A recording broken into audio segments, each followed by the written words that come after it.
Leaves of Grass by Walt Whitman, Book 32. From Noon to Starry Night. Thou orb aloft, full dazzling. Thou orb aloft, full dazzling, thou hot October noon, flooding with sheeny light the grey beach sand, the sibilant near sea, with vistas far and foam, and tawny streaks and shades and spreading blue. O son of noon refulgent, my special word to thee. Hear me, illustrious, thy lover me, for always I have loved thee, even as basking babe, then happy boy alone by some wood edge, thy touching distant beams enough, or man matured, or young, or old, as now to thee I launch my invocation. Thou canst not with thy dumbness me deceive. I know before the fitting man all nature yields, though answering not in words, the skies, trees, hear his voice, and thou, O sun, as for thy throes, thy perturbations, sudden breaks and shafts of flame gigantic, I understand them. I know those flames, those perturbations well. Thou that with fructifying heat and light, o'er myriad farms, o'er lands and waters south and north, o'er Mississippi's endless course, o'er Texas' grassy plains, Canada's woods, o'er all the globe that turns its face to thee shining in space, thou that impartially enfoldest all, thou that to grapes and weeds and little wild flowers givest so liberally, shed thyself on mine and me, but with a fleeting ray out of thy millions strike through these chants. Nor only launch thy subtle dazzle and thy strength for these, prepare the later afternoon of me, myself, prepare my lengthening shadows, prepare my starry nights. Faces. Sauntering the pavement or riding the country by road, faces.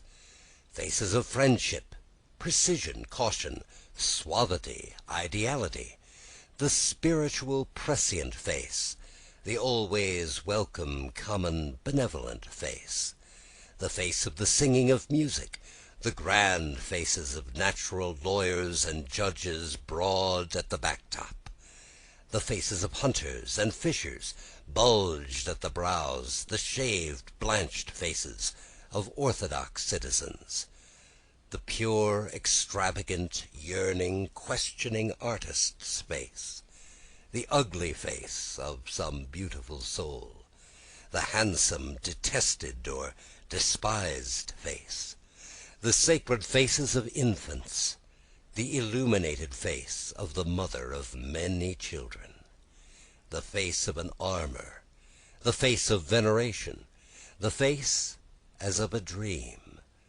the face of an immobile rock, the face withdrawn of its good and bad, a castrated face, a wild hawk, his wings clipped by the clipper, a stallion that yielded at last to the thong and the knife of the gelder.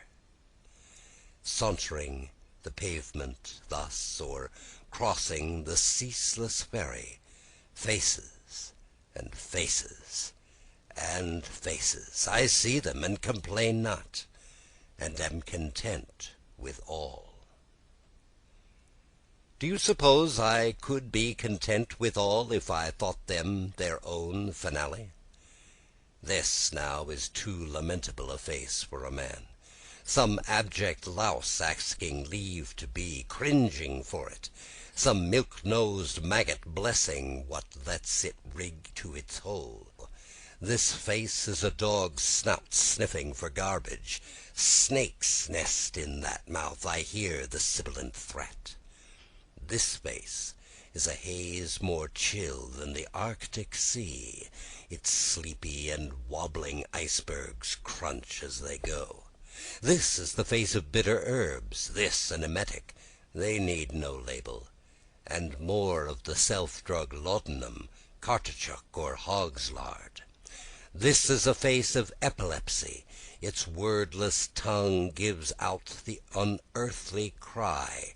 Its veins down the neck distend. Its eyes roll till they show nothing but their whites. Its teeth grit. The palms of the hands were cut by the turned-in nails. The man falls, struggling and foaming to the ground, while he speculates well. This face is bitten by vermin and worms, and this is some murderer's knife with a half-pulled scabbard. This face owes to the sexton his dismalest fee. An unceasing death-bell tolls here. Features of my equals would trick me with your creased and cadaverous march. Well, you cannot trick me. I see your rounded, never-erased flow. I see 'neath the rims of your haggard, mean disguises. Splay and twist as you like. Poke with the tangling forces of fishes or rats. You'll be unmuzzled. You certainly will. I saw the face of the most smeared and slobbering idiot they had at the asylum. And I knew, for my consolation, what they knew not. I knew of the agents that emptied and broke my brother. The same wait to clear the rubbish from the fallen tenement. And I shall look again in a score or two of ages, and I shall meet the real landlord, perfect and unharmed, every inch as good as myself. The Lord advances, and yet advances always the shadow in front, always the reached hand bringing up the laggards. Out of this space emerge banners and horses, oh superb! I see what is coming. I see the high pioneer caps, see staves of runners clearing the way. I hear victorious drums. This face is a lifeboat. This is the face commanding and bearded. It asks no odds of the rest. This face is flavored fruit ready for eating. This face of a healthy, honest boy is the program of all good. These faces bear testimony, slumbering or awake. They show their descent from the Master himself. Off the word I have spoken, I accept not one. Red, black, white are all deific. In each house is the ovum. It comes forth after 1,000 years. Spots or cracks at the windows do not disturb me. Tall and sufficient stand behind and make signs to me. I read the promise and patiently wait. This is a full-grown lily's face. She speaks to the limber-hipped man near the garden pickets. Come here, she blushingly cries. Come nigh to me, limber-hipped man. Stand at my side till I lean as high as I can upon you. Fill me with albescent honey. Bend down to me. Rub to me with your chafing beard. Rub to my breasts and shoulders. The old face of the mother of many children, whilst I am fully content. Lulled and late is the smoke of the first day morning. It hangs low over the rows of trees by the fences. It hangs thin by the sassafras and wild cherry and catbrier under them. I saw the rich ladies in full dress at the soiree. I heard what the singers were singing so long, heard who sprang in crimson youth from the white froth and the water blue. Behold, a woman. She looks out from her Quaker cap. Her face is clearer and more beautiful than the sky. She sits in an armchair under the shaded porch of the farmhouse. The sun just shines on her old white head. Her ample gown is of cream-hued linen. Her grandsons raise the flax, and her granddaughters spun it with the distaff and the wheel. The melodious character of the earth, the finish beyond which philosophy cannot go, and does not wish to go, the justified mother of men. The Mystic Trumpeter. Hark! Some wild trumpeter, some strange musician, hovering unseen in air, vibrates capricious tunes tonight. I hear thee, trumpeter, glistening, alert, I catch thy notes, now pouring, whirling like a tempest round me, now low, subdued, now in the distance lost. Come nearer, bodiless one, haply in thee resounds some dead composer, haply thy pensive life was filled with aspirations high, uniformed ideals, waves, oceans musical, chaotically surging, that now, ecstatic ghost close to me bending, thy coronet echoing, pealing, gives out to no one's ears but mine, but freely gives to mine that I may thee translate. Blow, trumpeter, free and clear, I follow thee, while at thy liquid prelude, glad, serene, the fretting world, the streets, the noisy hours of day withdraw. A holy calm descends like dew upon me. I walk in cool, refreshing night the walks of paradise. I scent the grass, the moist air and the roses. The song expands my numbed, embonded spirit. Thou freest, launchest me, floating and basking upon heaven's lake. Blow again, trumpeter, and for my sensuous eyes bring the old pageants. Show the feudal world what charm thy music works. Thou makest pass before me ladies and cavaliers long dead. Barons are in their castle halls, the troubadours are singing. Armed knights go forth to redress wrongs, some in quest of the Holy Grail. I see the tournament. I see the contestants encased in heavy armor, seated on stately champing horses. I hear the shouts of blows and smiting steel. I hear the crusaders' tumultuous armies. Hark, how the cymbals clang. Lo, where the monks walk in advance, bearing the cross on high. Blow again, trumpeter, and for thy theme take now the enclosing theme of all, the solvent and the setting, love, that is pulse of all, the sustenance and the pang, the heart of man and woman, all for love. No other theme but love, knitting, enclosing, all diffusing love. Oh, how the immortal phantoms crowd around me. I see the vast alembic ever working.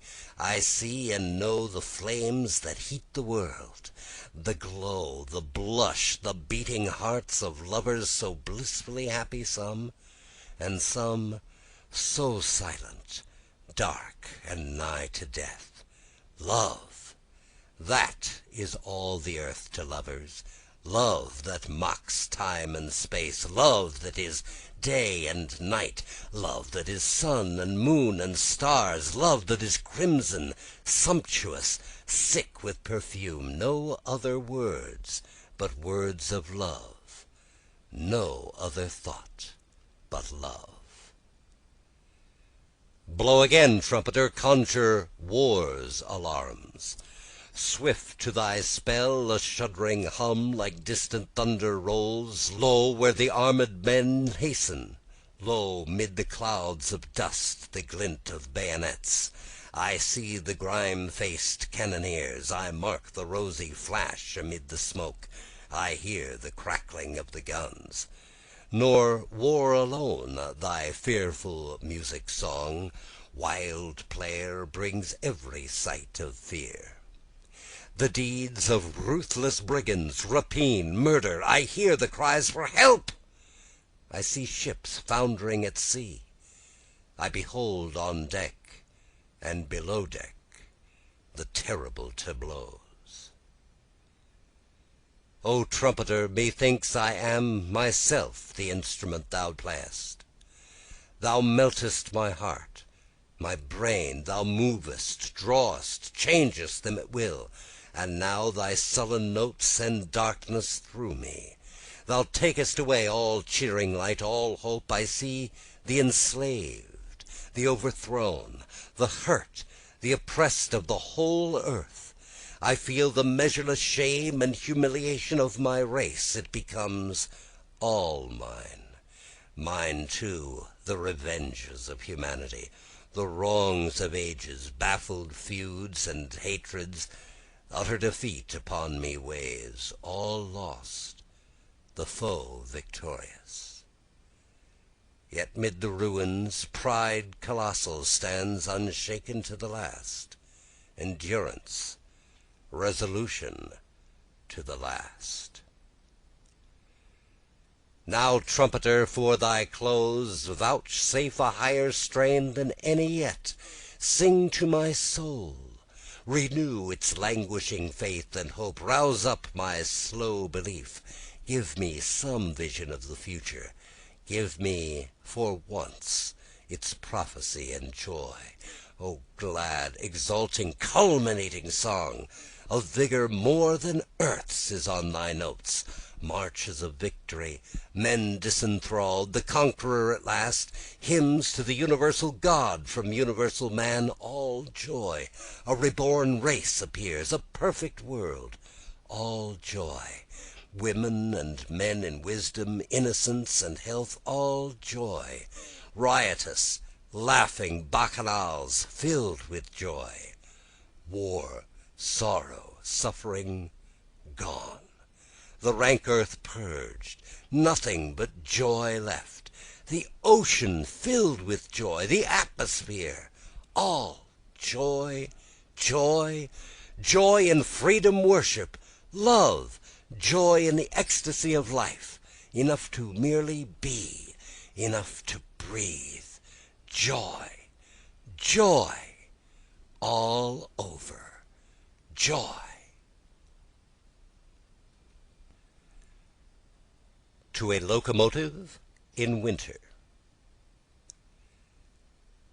Thee for my recitative, thee in the driving storm, even as now the snow, the winter day declining, thee in thy panoply, thy measured dual throbbing and thy beat convulsive, thy black cylindric body golden brass and silvery steel, thy ponderous side bars, parallel and connecting rods gyrating, shuttling at thy sides, thy metrical, now swelling pant and roar, now tapering in the distance, thy great protruding headlight fixed in front, thy long pale floating vapor pennants tinged with delicate purple, the dense and murky clouds outbelching from the smokestack, thy knitted frame, thy springs and valves, the tremulous twinkle of thy wheels, thy train of cars behind, obedient, merrily following, through gale or calm, now swift, now slack, yet steadily careering, type of the modern, emblem of motion and power, pulse of the continent, for once come serve the muse and merge in verse, even as here I see thee with the storm and buffeting gusts of wind and falling snow, by day thy warning ringing bell to sound its notes, by night thy silent signal lamps to swing. Fierce throated beauty, roll through my chant with all thy lawless music, thy swinging lamps at night, thy madly whistled laughter echoing, rumbling like an earthquake, rousing all, law of thyself complete, thine own track firmly holding, no sweetness debonair of tearful harp or glib piano thine, thy trills of shrieks by rocks and hills returned, launched o'er the prairies wide across the lakes to the free skies unpent and glad and strong. O magnet south,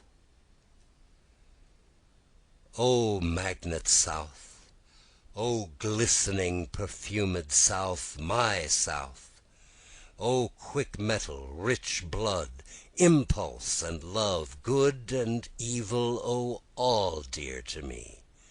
O dear to me my birth things, all moving things, and the trees where I was born, the grains, plants, rivers dear to me, my own sluggish rivers where they flow, distant over flats of silvery sands or through swamps, dear to me the Roanoke, the Savannah, the Altamaha, the Pee Dee, the Tombigbee, the Santee, the Coosa, the Sabine, O pensive fear away wandering, I return with my soul to haunt their banks again.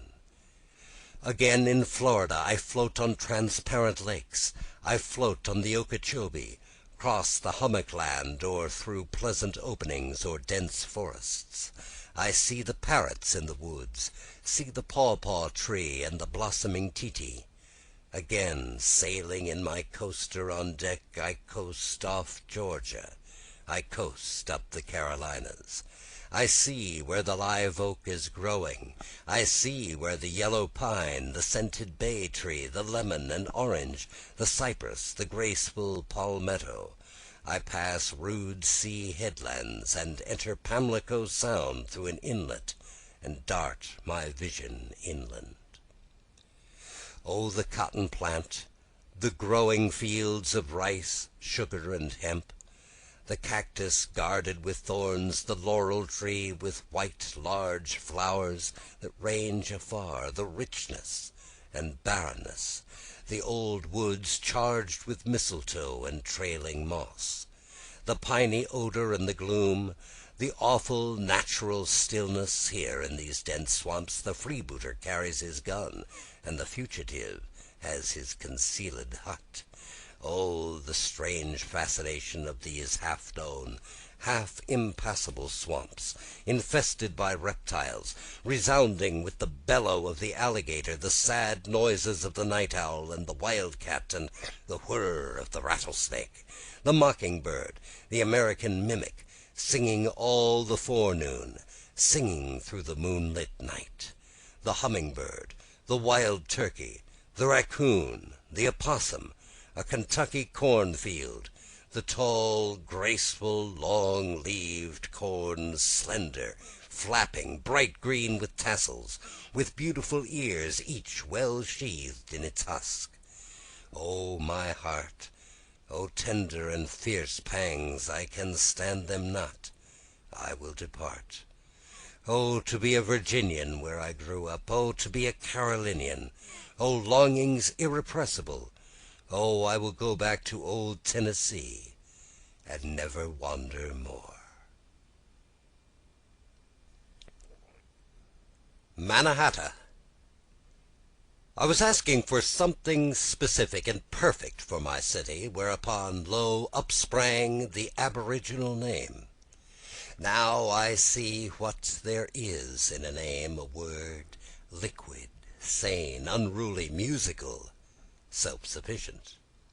I see that the word of my city is that word from of old, because I see that word nested in nests of water bays, superb, rich, hemmed thick all round with sail ships and steamships, an island 16 miles long, solid founded, numberless crowded streets, high growths of iron, slender, strong, light, splendidly uprising toward clear skies, tides swift and ample, well loved by me toward sundown, the flowing sea currents, The little islands, larger adjoining islands, the heights, the villas, the countless masts, the white shore steamers, the lighters, the ferry boats, the Black Sea steamers well modelled, the downtown streets, the jobbers' houses of business, the houses of business of the ship merchants and money brokers,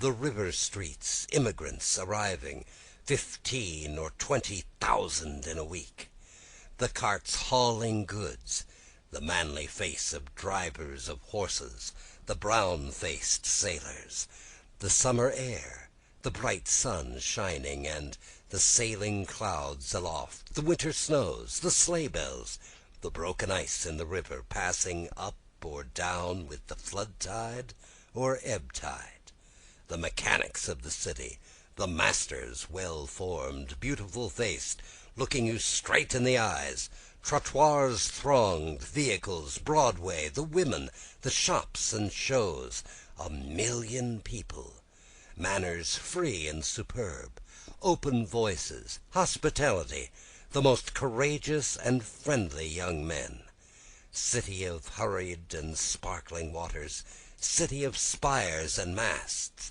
city nestled in bays, my city.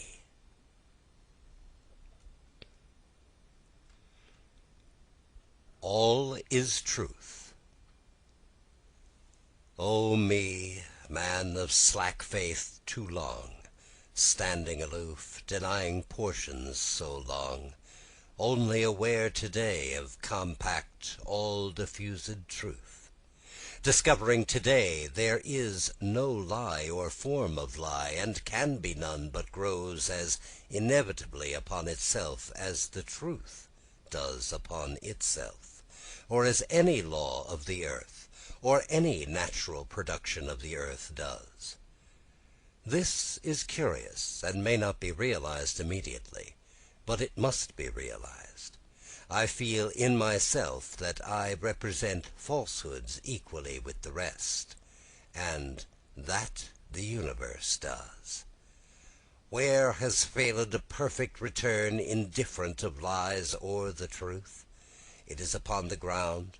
Is it in water, or fire, or in the spirit of man, or in the meat and blood? Meditating among liars, and retreating sternly into myself, I see that there are really no liars or lies after all, and that nothing fails its perfect return, and that what are called lies are perfect returns, and that each thing exactly represents itself and what has preceded it, and that the truth includes all, and is compact just as much as space is compact, and there is no flaw or vacuum in the moment of the truth, but that all is truth without exception, and henceforth I will go celebrate anything I see or am, and sing and laugh and deny nothing. A Riddle Song. That which eludes this verse, and any verse unheard by sharpest ear, unformed in clearest eye or cunningest mind, nor lore, nor fame, nor happiness, nor wealth, and yet the pulse of every heart and life throughout the world incessantly, which you and I, all perusing, ever miss. Open, but still a secret, the real of the real, an illusion, costless, vouchsafed to each, yet never man the owner, which poets vainly seek to put in rhyme, historians in prose, which sculptor never chiseled yet, nor painter painted, which vocalist never sung, nor orator nor actor ever uttered, invoking here and now I challenge for my song. Indifferently, mid public private haunts, in solitude behind the mountain and the wood, companion of the city's busiest streets, through the assemblage it and its radiations constantly glide. It looks of fair unconscious babes, dreams, or strangely in the coffined dead, or show of breaking dawn, or stars by night, as some dissolving delicate film of dreams, hiding yet lingering. Two little words, two little breaths of words comprising it, two words, yet all from first to last comprised in it. How ardently for it! How many ships have sailed and sunk for it! How many travellers started from their homes and ne'er returned! How much genius boldly staked and lost for it! What countless stores of beauty, love ventured for it! How all superbest deeds since time began are traceable to it, and shall be to the end! How heroic martyrdoms to it! How justified by it the horrors, evils, battles of the earth! How the bright fascinating lambent flames of it in every age and land have drawn men's eyes, rich as a sunset on the Norway coast, the sky, the islands and the cliffs, or midnight's silent glowing northern lights unreachable. Haply gods riddle it, so vague and yet so certain, the soul for it, and all the visible universe for it, and heaven at last for it. Excelsior. Who has gone farthest? For I would go farther. Who has been just? For I would be the most just person of the earth. And who most cautious? For I would be more cautious. And who has been happiest? Oh, I think it is I. I think no one was ever happier than I. And who has lavished all? For I lavish constantly the best I have. And who proudest?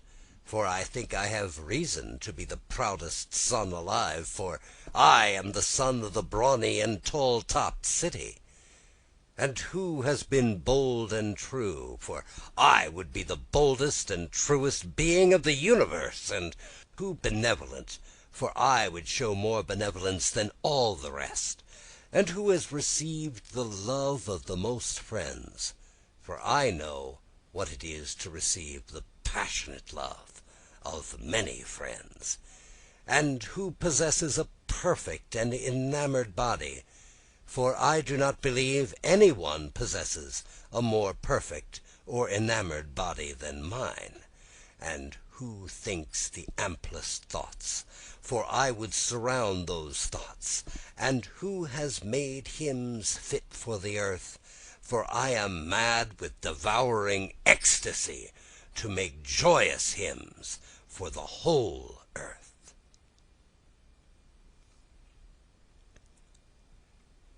Ah, poverties, wincings, and sulky retreats.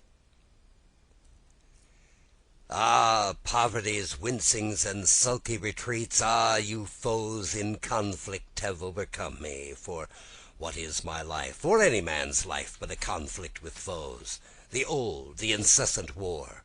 You degradations, you tussle with passions and appetites, you smarts from dissatisfied friendships, ah, wounds the sharpest of all.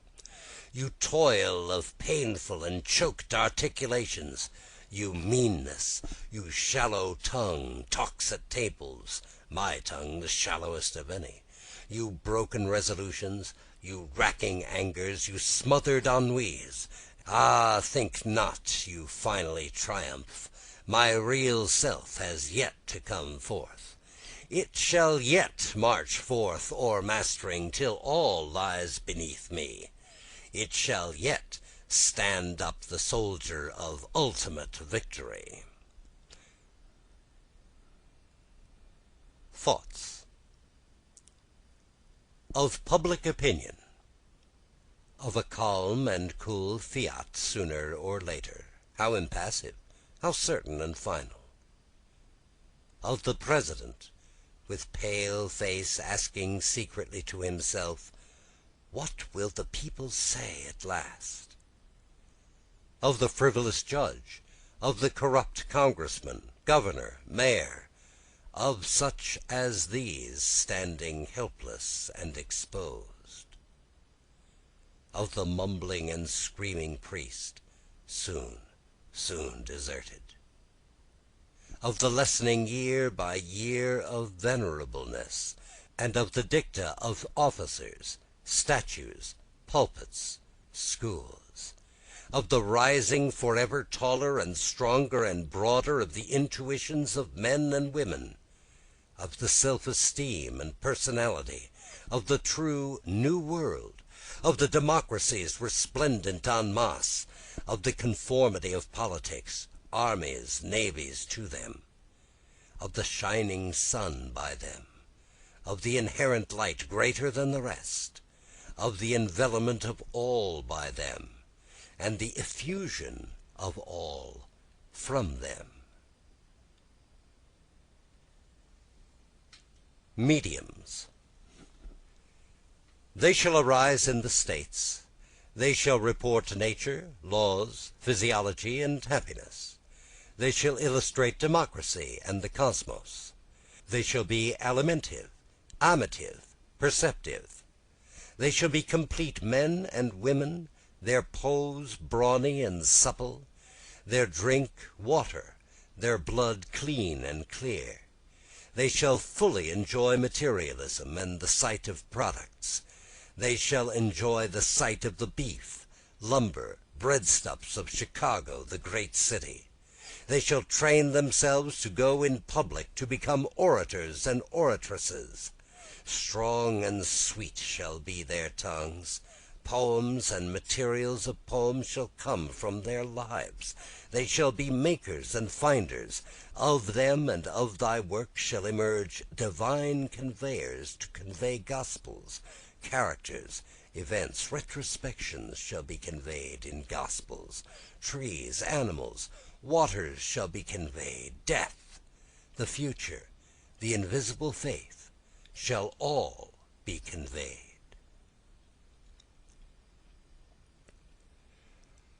Weave in, my hardy life. Weave in, my hardy life, weave yet a soldier strong and full for great campaigns to come. Weave in red blood, reeve sinews like ropes, the senses, sight weave in. Weave lasting shore, weave day and night the weft, the warp incessant weave, tire not. We know not what use, O life, nor know the aim, the end, nor really ought we know, but know the work, the need goes on and shall go on, the death enveloped march of peace as well as war goes on. For those great campaigns of peace, the same, the wiry threads to weave, we know not why or what, yet weave, forever weave. Spain, 1873-74. Out of the murk of heaviest clouds, out of the funeral wrecks and heaped up skeletons of kings, out of that old entire European debris, the shattered mummeries, ruined cathedrals, crumble of palaces, tombs of priests, lo, freedom's features fresh undimmed look forth. The same immortal face looks forth, a glimpse as of thy mother's face, Columbia, a flash significant as of a sword beaming toward thee. Nor think we forget thee maternal. Lag'st thou so long? Shall the clouds close again upon thee? Ah, but thou hast thyself now appeared to us. We know thee. Thou hast given us a sure proof, the glimpse of thyself. Thou waitest there as everywhere thy time.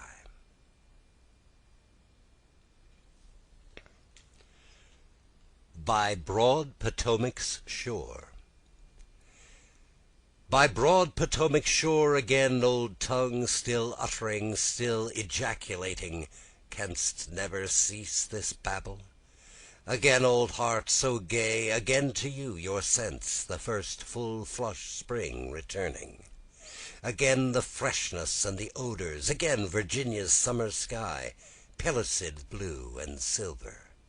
Again the forenoon purple of the hills, again the deathless grass, so noiseless, soft and green. Again the blood-red roses blooming. Perfume this book of mine, O blood-red roses. Lave subtly with your waters every line, Potomac. Give me of you, O spring, before I close, to put between its pages. O forenoon purple of the hills, before I close, of you. O deathless grass, of you. Far from Dakota's Canyons, June 25th, 1876. Far from Dakota's canyons, lands of the wild ravine, the dusky Sioux, the lonesome stretch, the silence, haply day to day a mournful wall, haply a trumpet note for heroes. The battle bulletin, the Indian ambuscade, the craft, the fatal environment, the cavalry companies fighting to the last in sternest heroism, in the midst of their little circle, with their slaughtered horses for breastworks, the fall of Custer and all his officers and men. Continues yet the old, old legend of our race, the loftiest of life unheld by death, the ancient banner perfectly maintained. O lesson opportune, O how I welcome thee, as sitting in the dark days, lone, sulky, through that time's thick murk, looking in vain for light, for hope, from unsuspected parts of fierce and momentary proof. The sun there at the center, though concealed, electric life forever at the center, brings forth a lightning flash. Thou of the tawny flowing hair in battle I erewhile saw with erect head pressing ever in front, bearing a bright sword in thy hand, now ending well in death the splendid fever of thy deeds. I bring no dirge for it or thee, I bring a glad triumphal sonnet, desperate and glorious, I in defeat most desperate, most glorious, leaving behind thee a memory sweet to soldiers. Thou yieldest up thyself. Old War Dreams. In midnight sleep of many faces of anguish, of the look at first of the mortally wounded, of that indescribable look of the dead on their backs with arms extended wide, I dream, I dream, I dream of scenes of nature, fields, mountains, of skies so beauteous after a storm, and at night the moon so unearthly bright, shining sweetly, shining down where we dig the trenches and gather the heaps. I dream, I dream, I dream. Long have they passed, faces and trenches and fields, where through the carnage I moved with a callous composure, or away from the fallen onward I sped at the time. But now of their forms at night I dream, I dream, I dream.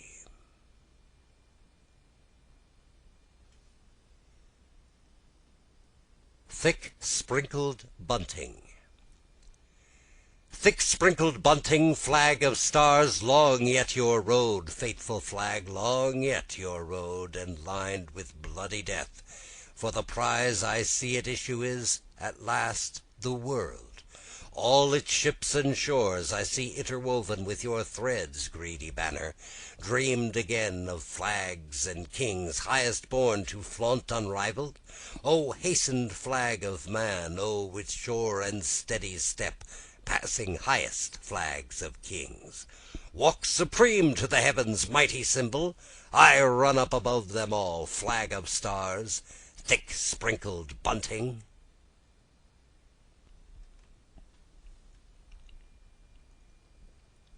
What best I see in thee, to U.S.G. returned from his world's tour. What best I see in thee is not that where thou mov'st down history's great highways, ever undimmed by time shoots warlike victory's dazzle, or that thou satst where Washington sat, ruling the land in peace, or thou, the man whom feudal Europe fated, venerable Asia swarmed upon, who walked with kings with even pace the round world's promenade, but that in foreign lands, in all thy walks with kings, those prairie sovereigns of the West, Kansas, Missouri, Illinois, Ohio's, Indiana's millions, comrades, farmers, soldiers, all to the front, invisibly with thee, walking with kings, with even pace, the round world's promenade, were all so justified.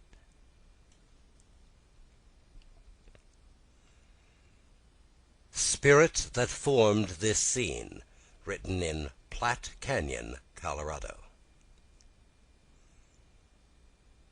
Spirit that formed this scene, these tumbled rock piles grim and red, these reckless heaven ambitious peaks, these gorges, turbulent clear streams, these naked freshnesses, these formless wild arrays for reasons of their own, I know thee, savage spirit.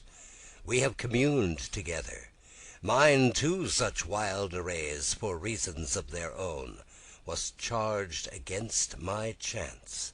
They had forgotten art, to fuse within themselves its rules precise and delicatesse.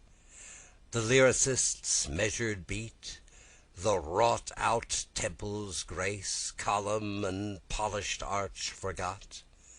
But thou, that revellest here, spirit that formed this scene, they have remembered thee.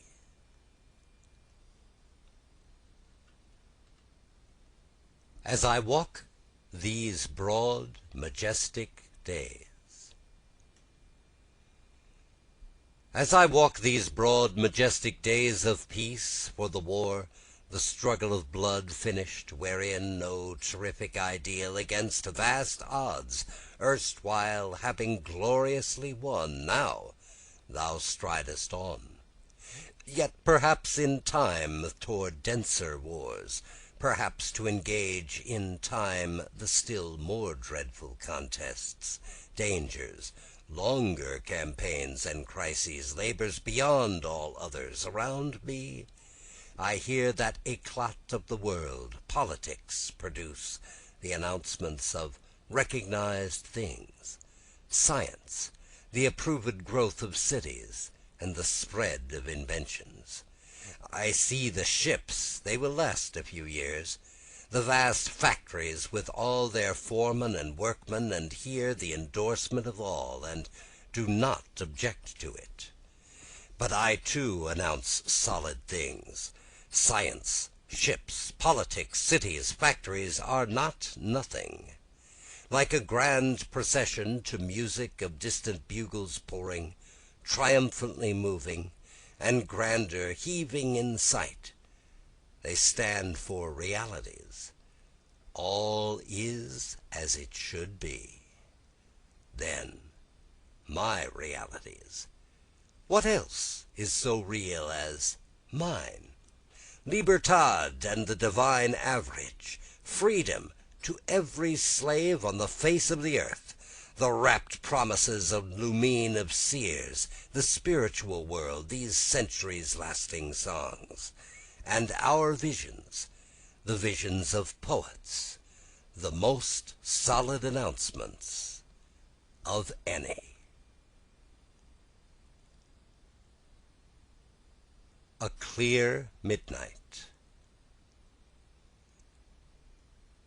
This is thy hour, O soul, thy free flight into the worldless, away from the books, away from art, the day erased, the lesson done, thee fully forth emerging, silent, gazing, pondering the themes thou lovest best, night, sleep, death, and the stars. End of Book 32.